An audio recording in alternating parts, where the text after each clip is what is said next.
देखिए, ये तो बात इसका जो सिक्योरिटी का जहाँ ताल्लुक है कि अगर अनंतनाग के अंदर हमारा एक सिपाही शहीद हो गया, उसके बाद कुलगाम के अंदर 2 लेबरर मारे गए, और ये तो उन लोगों को जवाब देना पड़ेगा जो कहते हैं जम्मू कश्मीर में हालात ठीक हैं।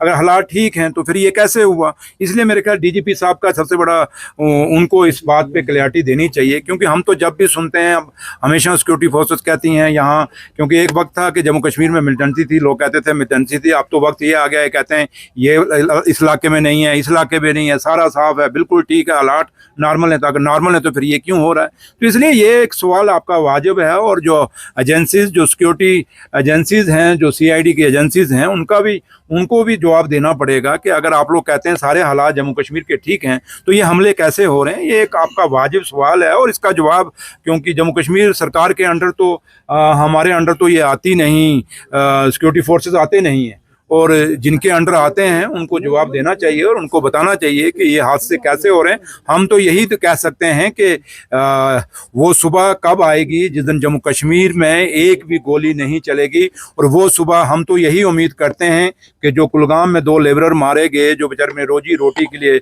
जम्मू कश्मीर में आए थे, या एक सिपाही हमारा जो अनंतनाग में शहीद हुआ है, हम यही दुआ करें कि रब यही हो कि ये आखिरी गोली हो, इसके बाद जम्मू कश्मीर में कोई गोली ना चले, हमारे कोई नाजायज़ लोग, चाहे सिक्योरिटी फोर्सेस के हैं, चाहे वो सिविलियन हैं, कोई भी ना मारा जाए, ये उम्मीद हम करते हैं। लेकिन सबसे बड़ा बात कि जहाँ तक सिक्योरिटी फोर्सेस, जो लोग जिम्मेवारी पोस्ट पर बैठे हैं, जो हमेशा वहाँ से एसी रूम में बैठ के आंकड़े देते हैं, उनके ऊपर ज़रूर एक सवाल खड़ा होता है कि ये हादसे, ये लोग कैसे मारे जाएं, इनका जवाब उनको देना पड़ेगा, और आप लोगों को उनसे जवाब मांगना भी चाहिए। सर, ममता बनर्जी पे आज अटैक हुआ, कल उन पे अटैक हुआ, उनकी गाड़ी पे पत्थर मारे गए, तो इसको कैसे?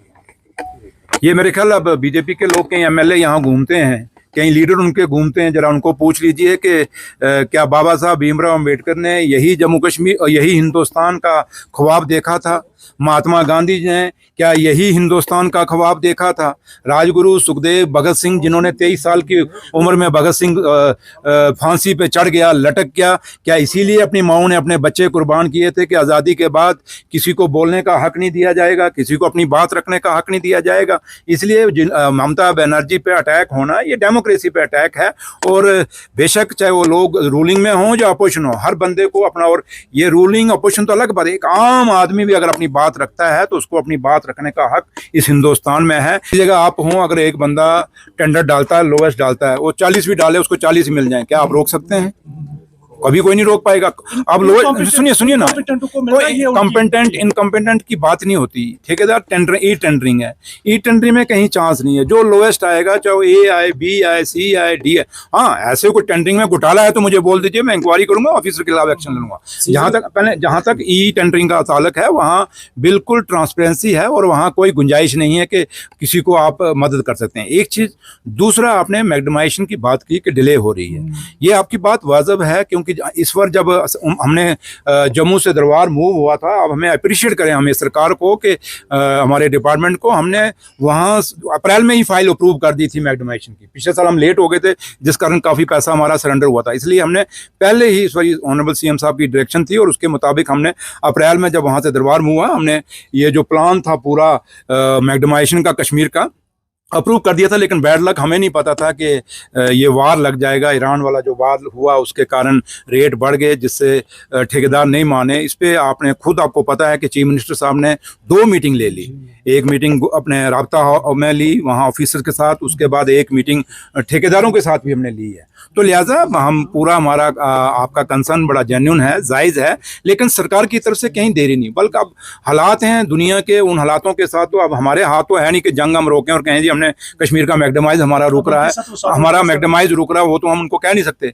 लेकिन जहाँ तक सरकार का ताल्लुक है, हमने अपना प्लान बिल्कुल टाइमली पास कर दिया था, लेकिन फिर काफ़ी जगह मैग्डमाइज शुरू हो गया, ये भी आपको कहना चाहिए। और दूसरा, जहाँ आपने कहा लाइबिलिटी कब की हैं, जरा आप थोड़ा सा ये 2015 से है। हाँ, तो थोड़ा सा हमारी लाइबिलिटी नहीं है, इस सरकार की लाइबिलिटी नहीं है, पुरानी लाइबिलिटी हैं। कैसे हुई, क्यों हुई, किधर से हुई, ये थोड़ा सा, यही तो हम पिछले 12 साल की जब बात करते हैं तो कई हमारे दोस्त हैं, बड़ा उनको तंगी हो जाती है, वो आके फिर यहाँ रोज बयानबाजी शुरू करते हैं बीजेपी वाले और पीडीपी वाले। उनको जरा पूछ लीजिए वो लाइबिलिटी किसने खड़ी की और वो लाइबिलिटी क्यों हुई, कैसे हुई, क्या प्रोसेस अडॉप्ट किया गया, और उसका अब किसी ने कोई गलती की है तो वो हम क्यों भुगतें। हाँ, हमारे टाइम में कोई लाइबिलिटी है तो आप हमें पूछ सकते हैं, हम उसका जवाब देंगे। ये नहीं कह सकते कि ये एग्जीबिशन फेल है, फेल कोई चीज नहीं होती। सेंटर की तरफ देखिए सर। सिर्फ है कि थोड़ा सा होता है कि किसी जगह फुटफॉल ज्यादा होता है, किसी जगह फुटफॉल कम होता है।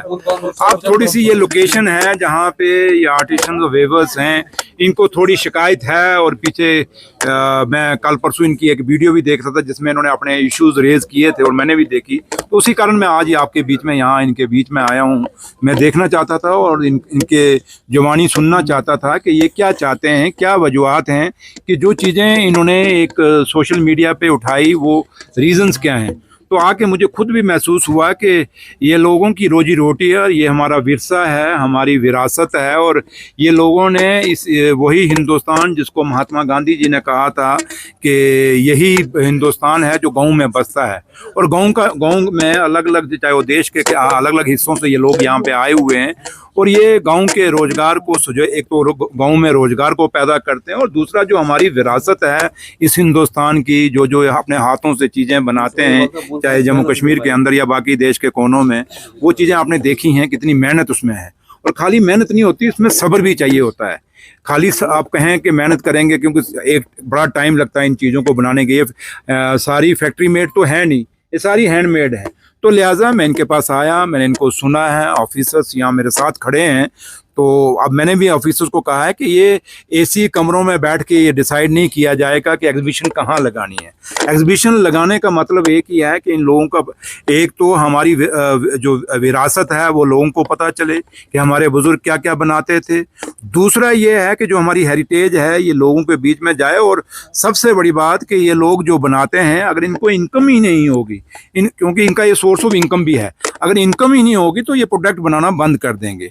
तो लिहाजा आज मैं अब इसके बाद, क्योंकि मैंने ये ऑन स्पॉट आके इन लोगों से बात की है, अब इनसे बात करके मैं एक मीटिंग भी लूँगा मैं ऑफिसरान के साथ, और ये एसी रूम में बैठ के ये डिसाइड नहीं होगा कि एग्जीबिशन कहाँ लगेगी, बल्कि हकीकत को देखा जाएगा कि टूरिस्ट का फुटफॉल कहाँ पे है। आम लोग जो कश्मीर के हैं, जो रहने वाले हैं, ज़्यादा उनका आना जाना कौन कौन सी जगहों पे है, उसी के मुताबिक जो ये एग्जीबिशन हम लगाते हैं वो एग्जीबिशनें लगेंगी। खाली just for the sake of exhibition नहीं लगेगी, कि फॉर्मेलिटी नहीं की जाएगी, बल्कि हकीकत में एक सोर्स ऑफ इनकम गाँव का बचाया जाए, और दूसरा जो हमारी हेरिटेज है इसको भी बचाया जाए। इसलिए ये हैंडलूम एंड हैंडीक्राफ्ट डिपार्टमेंट का एक बहुत बड़ा डिपार्टमेंट है, और गवर्नमेंट इंडिया के तहत ये स्पॉन्सर एग्जीबिशन यहाँ पे लगी हुई है। और अब जो चीज़ें मैंने नोट की हैं वो चीज़ें अब अपने ऑफिसर से डिस्कस करूँगा, लेकिन इतना मैं यकीन आप लोगों के इन चैनलों के माध्यम से अपने इन लोगों को, आर्टिसंस को और वेवर्स को दूंगा कि आपकी मेहनत जाया नहीं होने देंगे। हमारी कोशिश रहेगी सरकार की कि आपकी जब भी कोई एग्जीबिशन लगे उस एग्जीबिशन का फुटफॉल हो सबसे पहले, और आपके प्रोडक्ट बिक सकें और आपकी रोजी रोटी जो है बन सके। कैसे हैं आप लोग? आप तो यहाँ से लोकल है मेरे ख्याल, है ना? आप कहाँ से हैं? वेस्ट बंगाल। कैसा है आपका, कैसा चल रहा है सेल? ढीला है? आपको कहाँ ठहराया है? कहाँ से हैं आप? सर इधर से पुलवामा से। ओके, आप लोकल हैं। पराली से बनाया, वहाँ टेंट के नीचे। पीपल का पता है, रियल पता है।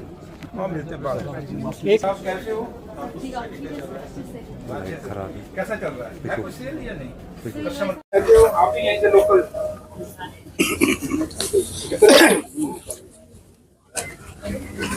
कैसे हैं? ये कहाँ से?